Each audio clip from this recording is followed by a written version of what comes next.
7 बिघा भन्दा अलिकति बढ्दै जग्गा लिएको मलाई जहाँसम्म जानकारी थियो। लिँदाखेरि 28 देखि 32,000 रुपैयाँ प्रति कट्ठाको दरले लिएको त्यो विमानस्थल बनाउन नसकेको खण्डमा सोही मूल्यमा जग्गा चाहिँ फिर्ता गर्ने भनेर त्यहाँका स्थानीय मान्छेहरूसँग सम्झौता भएको थियो। नदिएको खण्डमा माओवादी लगाएर उनीहरूलाई कुटपिट गर्ने, ज्यानसम्म लिने जस्ता कुराहरू पनि यति एयरलाइन्सले उनीहरूको सम्पत्तिलाई ससम्मान फिर्ता गर्नुपर्छ भन्ने हामी चाहन्छौँ। जुन प्रयोजनको लागि जमिन लिएको थियो त्यो प्रयोजनमा प्रयोग नभएपछि त्यो जमिन फिर्ता गर्नुपर्छ। सो मूल्य उनीहरूले फिर्ता लिएर मेयर साम्पाङले पटक पटक छलफलको लागि बोलाउनु भएको छ हैन, फोन गर्नु भएको छ, चिठी पठाउनु भएको छ, मेसेज गर्नु भएको छ, तर कोही पनि आउँदैन छलफलको लागि। लिजको नाममा कौडीको मूल्यमा लिएर उनीहरूले अहिले यो देशलाई चरम लुट गरिरहेका छन्। जताततै भूमाफियाहरूको चलखेल छ। यही चलखेलको बिचमा काठमाडौँका मेयर बालेन शाहले सयौं हजारौं रोपनी जग्गाहरू फिर्ता लिइसकेका छन्। यसैको लहरमा आएर पछिल्लो समय धरानकै मेयर हर्क साम्पाङले पनि आजभन्दा 20 वर्ष अगाडि त्यहाँका यति एयरलाइन्सले एयरपोर्ट प्रयोजनका लागि भनेर सर्वसाधारणको लागि कौडीको भरमा जग्गा किनेको र पछि एयरपोर्ट नबनिसके पछाडि अहिले ती सर्वसाधारणले जग्गा फिर्ता माग्न थाले पछाडि धरानका मेयर हर्क साम्पाङले फिर्ता के कसरी गराउन सकिन्छ भनेर पहल थालेका छन्। यसै विषयमा अलिकति कुराकानी गर्नेछु भने पछिल्लो समय नेपालको समसामयिक विषयमा राजनीतिक माहौल तातिएको छ। विभिन्न आन्दोलनहरू भइरहेका छन्। शिक्षकको आन्दोलन भइरहेको छ। स्थायी शिक्षकको आन्दोलन सकिए पनि राहत शिक्षकको आन्दोलन अझ जारी छ। उहाँले भन्नुभएको छ हाम्रो माग पुरा भएको छैन भनिरहँदाखेरि त्यहाँ महानगरले रोपिएका फुलहरू गमलाहरू फालिएका छन्। शिक्षित मान्छेको अशिक्षित व्यवहार भनेर यहाँनिर कुरा गरिरहेका छन्, कुरा काटिरहेका छन्। यी प्रश्नहरू गर्नेछु। आज मसँग हुनुहुन्छ प्रदीप प्रसाई, उहाँ चाहिँ पूर्व पत्रकार पनि हुनुहुन्छ, राजनीतिक विश्लेषक पनि हुनुहुन्छ। प्रदीपजी यहाँलाई स्वागत छ। धन्यवाद। मैले भने सर धरानका मेयर हर्क साम्पाङ पनि पछिल्लो समय भूमाफियाहरूले ओगटेको जग्गा फिर्ता गर्ने प्रक्रियामा अगाडि बढेका छन्। के भन्नुहुन्छ सर? अब अहिले देशभरि नै भूमाफियाहरूले जतासुकै सरकारी या सार्वजनिक जग्गा जमिनहरूमाथि आँखा लगाएका छन्, अतिक्रमण गरेका छन्, त्यसलाई जालझेल र कपटपूर्ण तरिकाले आफ्नो बनाएका छन्। त्यस्ता सरकारी सम्पत्तिको रक्षा गर्नु हामी सबै देशवासीको कर्तव्य हो र त्यो सम्पत्तिलाई जोगाउनको लागि काठमाडौँ महानगरपालिकाका प्रमुख बालेन शाहले जसरी अग्रता लिए त्यसलाई अनुसरण गर्दै देशभरि अन्य नगरपालिका उपमहानगरपालिकाका प्रमुखज्यूहरूले पनि अग्रसरता लिइरहनु भएको छ।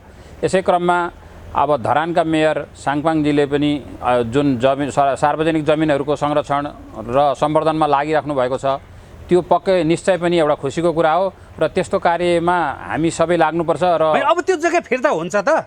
जग्गा अब जुन प्रयोजनको लागि लिएको थियो त्यो प्रयोजनमा प्रयोग भएन भने त्यो जग्गा निश्चय पनि फिर्ता गर्नुपर्छ। जनताको कानुनी रूपले कानुनी हिसाबले त्यो पास भइसकेको जग्गा हो, राजीनामा दिइसकेको जग्गा हो। राजीनामा खोजेर फेरि पाइन्छ त? राजीनामा गरिसकेपछि पनि राजीनामा दिए तापनि त्यो जमिन जुन प्रयोजनको लागि लिएको त्यो प्रयोजन पुरा नभएमा जसको जग्गा थियो पहिला ती जग्गा धनीहरूलाई त्यो काम प्रयोजन पुरा नभएमा फिर्ता गर्ने भन्ने शर्त छ भन्ने मैले सुनेको छु। त्यो शर्त हो भने त उनीहरूको सम्पत्ति फिर्ता गर्नु पर्यो नि।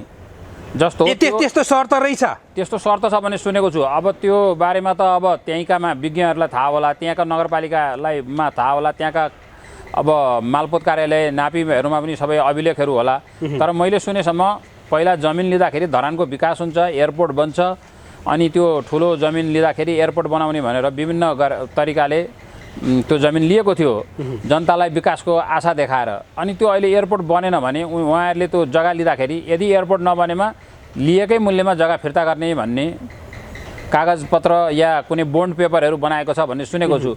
यदि त्यो बनाएको हो भने त्यो बोन्ड पेपरलाई आधार मानेर जग्गा फिर्ता आउनुपर्छ।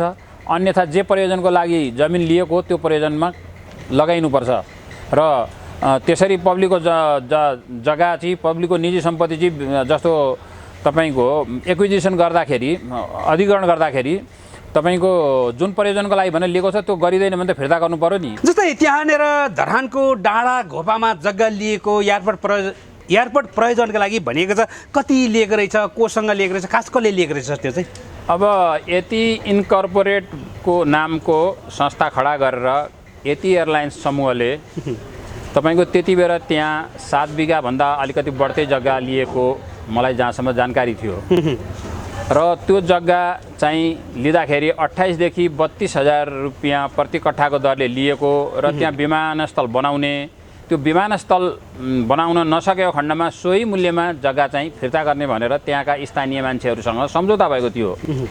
धरानका सिधासादा सर्वसाधारण गरिब दुखी मानिसहरूको जग्गा लिँदाखेरि विकासको एउटा सपना देखाएर त्यहाँका जनतासँग जबरजस्ती जग्गा लियो र त्यति बेला त्यो जग्गा चाहिँ नदिएको खण्डमा माओवादी लगाएर उनीहरूलाई कुटपिट गर्ने, ज्यानसम्म लिने जस्ता कुराहरू पनि यति एयरलाइन्सले गरे भन्ने आयो थियो। यति एयरलाइन समूहले चाहिँ अब जहाँ पनि सम्पत्तिको लागि अब शक्तिको दुरुपयोग गर्ने गरिरहेको छ।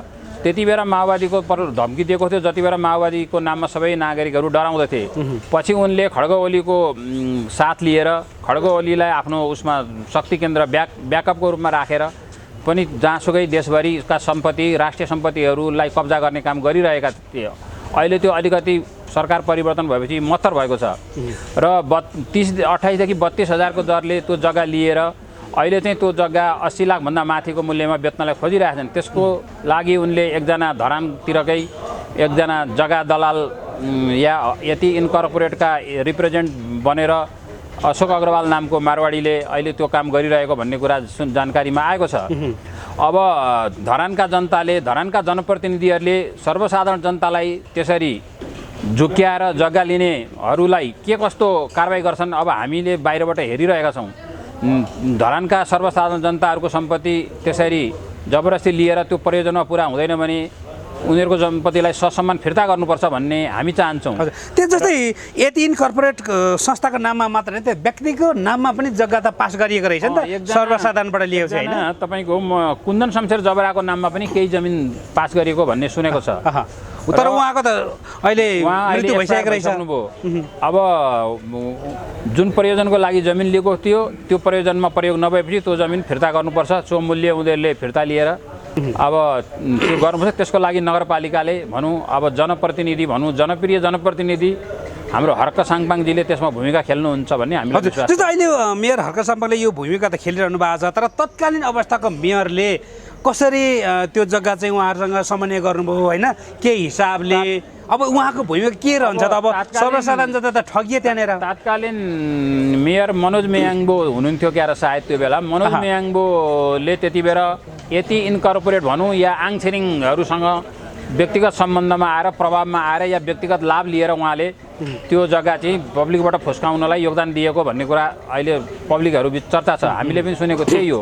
अब उहाँको भित्री सम्बन्ध यति ग्रुपसँग के छ कसो छ हामीलाई सरोकार भएन, थाहा पनि छैन। तर हामीले तत्काल सुन्दा मनोज मेयाङले पनि त्यो उनीहरूको जुन त्यो स्कामभित्र चाहिँ उहाँ पनि हुनुहुन्थ्यो। त्यसबाट लाभार्थीको रूपमा यति एयरलाइन्स समूहबाट, यति इन्कर्पोरेटबाट भनौँ या आङछिरिङ या भनौँ या सोनाम समूह, सोनाम आङछिरिङ समूहबाट लाभार्थीको रूपमा उहाँ पनि हुनुहुन्छ भनेर हामीले सुनेका थियौँ। र त्यस्तो हो भनेदेखि त्यसबारेमा छानबिन गर्नुपर्छ। सिभिल एभिएसनले पनि त्यसबारेमा धरानका जनतालाई सहयोग गर्नुपर्छ। अब देशभरिका जग्गा चाहिँ अब एयरपोर्ट बनाउने भनेर अधिग्रहण गर्दै अनि पछि फेरि ती व्यापार कौडीको दाममा लिँदै व्यापारीलाई बेच्ने अधिकार दिनु पनि हुँदैन त्यसरी, किनभने त्यो यति एयरलाइन्सलाई दिएको होइन, नेपाल सरकारलाई विकासको लागि दिएको जग्गा हो त्यहाँका जनताले। त्यो बन्दैन भने त फिर्ता गर्नु पर्यो नि। तर आज मेयर साम्पाङले पटक पटक छलफलको लागि बोलाउनु भएको छ होइन, फोन गर्नुभएको छ, चिठी पठाउनु भएको छ, मेसेज गर्नुभएको छ, तर कोही पनि आउँदैन छलफलको लागि। हेर्नुहोस्, अब एउटा कुरा के भने सोलुमा भारी बोक्ने एउटा भरिया भनौँ अब आङछिरिङ सोनामहरू उनीहरूले त्यो कुरा स्वीकार गरेका छन्। अब यो 20 वर्षको अवधिमा एउटा ट्रेकिङ थियो, पहिला थामसेरको ट्रेकिङ थियो उहाँहरूको। हेर्दा हेर्दै यो देशको राज्य सत्ता दुरुपयोग गरेर देशका महँगा राम्रा सम्पत्तिहरू लिजको नाममा कौडीको मूल्यमा लिएर उनीहरूले अहिले यो देशलाई चरम लुट गरिरहेका छन्। अहिले उनीहरूको सम्पत्ति 50औँ अरबभन्दा बढी भएको कुरा डिक्लेरेसन उनीहरूले गरिरहेका छन् र उनीहरूले त्यो सम्पत्ति कसरी कमाए त्यसको बारेमा छानबिन गर्ने निकाय होलान्। सम्पत्ति शुद्धिकरणको उसले हेर्ने होला। अब कर कति तिरेको छ त्यो पनि होला। अब गोकर्णको फरेस्ट रिसोर्ट पनि उनीहरूले के हातमा जाने। अब तपाईँको इभन हुँदा राजदरबारभित्रको जग्गा पनि उनीहरूले हात पारिसकेका थिए। अब त्यसमा पनि अहिले विवादै छ हेर्नुहोस्। त्यसले गर्दाखेरि अब उनीहरू किन आउँछन्? उनीहरूलाई त अब प्रधानमन्त्री भइसक्यो, पार्टीका अध्यक्षहरूले बोकेको छ। त्यसले गर्दा एउटा मेयरले बोलाउँदा किन आउँछन्? तर जनताले बोलाएपछि त आउनुपर्छ, किनभने भोलि त्यहाँ त अब एउटा पुरै क्यास हुनसक्छ, विद्रोह हुनसक्छ। त्यसले गर्दाखेरि उनले आउन बाध्य हुन्छन् त्यतिखेर। अहिले त उनले भरसक दबाउन खोज्छन् या आर्थिक प्रलोभन दिएर या पैसा प्रयोग गरेर या मेकानिजम प्रयोग गरेर प्रशासन प्रयोग गरेर त्यहाँका सिधासाधा सीमित 10-20 मान्छेहरूलाई दबाउनै खोज्छन् नि। किनभने यो पुँजीवादीहरूको त एउटा चरित्र हो यो त। ठिक छ, यो त भावनाका कुरा हो, मानवीयताका कुरा हो, तर ठ्याक्कै कानुनी हिसाबले चाहिँ कसरी अगाडि बढ्छ त कस्तो होला? अब त्यो बोन्ड पेपर छँदैछ जस्तो विमानस्थल नबन्ने भएको खण्डमा विमानस्थलको लागि उनीहरूले जग्गा अधिग्रहण गरेका हुन्। अब विमानस्थल बन्दैन भने त्यो त अब पेपरमा त एग्रिमेन्ट साइन छ, त्यो लिएर अदालत जान सकिन्छ। अनि भएन भने पब्लिकलाई आह्वान गर्न सकिन्छ। अनि मास मुभमेन्टले त भयो भने त यतिले त्यो जग्गा हकबोक गर्न सक्दैन नि। जनताको जग्गा लुट्न त यतिलाई अथोरिटी छैन नि। यो देशको सबरेन्टीको मालिक त यतिको आङसेरेङ या अर्को के सोनाम या कोही त होइन नि। त्यसले गर्दाखेरि अग्रवालजीहरू कोही होइन, अग्रवाल होस् चाहे जो होस्, अग्रवालहरूको बारेमा त अहिले सबै कुरा बाहिर आइराखेकै छ। अब धेरै कुरा नभनौँ, समय आएपछि सबै कुरा बोल्दै जाउँला। तर अब जे प्रयोजनको लागि हो त्यही प्रयोजनमा त्यो जमिन प्रयोग हुनुपर्छ। हुँदैन भने जसको जमिन हो तिनीहरूलाई ससम्मान फिर्ता गर्नुपर्छ। अदालतबाट अब अदालतमा रिट पऱ्यो भने अथवा मुद्दा पऱ्यो भने अदालतबाट चाहिँ पोजिटिभ अथवा सकारात्मक फैसला आउने सम्भावना देखियो होइन त? सर्टेनली आउँछ। किन आउँछ भन्दाखेरि अब नगरपालिकामा बसेर एग्रिमेन्ट गरेको पेपरै उहाँहरूसँग छ भनेदेखि त्यसलाई त अदालतले प्रमाणलाई मान्दछ नि। अब पब्लिक तर जस्तै यता त्यो कागज त गरियो, किन्ने बेलामा कागज गरियो, तर मालपोतमा त उता पास गरिसकियो। मालपोत पास गर्ने बेलामा त्यो कागज देखाइएन होला, त्यो उल्लेख गरिएन होला। होइन, जसले लिएको छ, जसले त्यो जग्गा लिएको छ, त्यो जग्गा लिँदाखेरि त अब फिङ्गरप्रिन्ट सहितको पेपर त बोन्ड पेपर त गरेको छ होला नि त। त्यो पेपर छ भने त त्यो पेपर लिएर अदालत जान सकिन्छ नि त, न्याय माग्न सकिन्छ नि त। एउटा प्रयोजनको लागि लिने अनि त्यो काम नगर्ने अनि व्यापार गर्ने त्यो त भएन नि। प्लटिङ गरेर व्यापार गर्नलाई दिएका होइनन् नि। तर कतिपय अवस्थामा यस्ता पेपरहरू अब निष्क्रिय भयो अथवा काम प्रमाणको रूपमा लिन नसकिने भन्ने पनि छ कि अहिले पछि समय। त्यो अब त्यहाँको परिस्थिति विचार गरेर अदालतले निर्णय दिन्छ। किनभने वास्तवमा उनीहरू पीडित भएको भने पीडितलाई न्याय दिनु अदालतको धर्म हो। ठुला इस्युहरूमा ठुला शक्ति केन्द्रको आड रहँदै पनि अदालतले निष्पक्ष रूपमा निर्णय गरेका धेरै उदाहरणहरू छन्। त्यसले गर्दाखेरि अदालत त्यसबाट विचलित हुन्छ जस्तो मलाई लाग्दैन। भनेपछि अब मेयर साम्पाङले चालेको कदम एकदम सही छ, जग्गा सर्वसाधारण फिर्ता हुनुपर्छ भन्ने तपाईँको भनाइ? हुनुपर्छ, यदि एयरपोर्ट नबनेका खण्डमा। अनि यो देशै सबै जालजेल गरेर एउटा व्यापारीले पैसा खुवाएर सबैलाई लिन चाह्यो भने अब यो देशै जान्छ त सबै। अनि त्यसले गर्दाखेरि तपाईँको भनेको आशय चाहिँ कि एयरपोर्ट बन्नु पर्यो कि जग्गा फिर्ता। एयरपोर्ट बनेन भने प्लटिङको रूपमा बेच्न पाइएन, घडेरीको रूपमा बेच्न पाइएन। त्यो घडेरी बेच्नको लागि दिएकै होइन, विकासको लागि दिएको। विकासको लागि त पब्लिकले कन्ट्रिब्युट गर्छ, तर एउटा व्यापारीलाई अरबपतिलाई खरबपति बनाउन, मल्टिमिलियनियर बनाउन, बिलियनियर बनाउन त दिन सक्दैन नि त। आङथिरिङलाई पैसा चाहियो भनेर अब पब्लिकले जग्गा दिन त सक्दैन नि धरानेले। तर कतिपयले म कानुनको भाषा बोलिनँ, यता आम भाषा बोलेँ। आम भाषामा भन्लान् कि अब बेच्ने बेलामा आँखा देखिस् न, त्यतिखेर पैसाको लोभ लागेर बेचिस्, अब अहिले महँगो भयो अनि आँखा लाएर हुन्छ भन्ला। अधिग्रहण गर्ने ढङ्गले लिएको छ नि त, अधिग्रहण भनेर प्रलोभन दिएर लिएको छ नि त। प्रलोभन दिएको हो त्यो त। किनभने तिम्रो ठाउँमा विकास आउँछ, विकासले अरू राम्रो गर्छ भनेर। तर एयरपोर्ट त बनेन नि, उसले प्लटिङ गर्न भनेर सरासरी यो फसाइएको लोभ लालची देखाएर, जालझेल हो यो, जालझेल लोभ लालची देखाएर फसाइएको यति समूहको यति इनकरेक्टको जालझेल हो यो। सबै ठगी हो। उसले धेरै ठाउँ यस्ता गरिरहेको छ। अब सरकारले दिएको लिजको जग्गामा पनि 7 वर्ष लिजको टाइम रहँदै अगाडि नै उसले आफ्नो नजिकका मान्छेहरू सरकारमा भएका बेला त्यो जुन करारलाई थप्ने काम गरेको छ भनेपछि उसले त पैसाको लागि जे पनि गरिरहेको छ। यो एउटा बदनाम संस्थाको रूपमा अहिले नेपालमा आएको संस्था हो।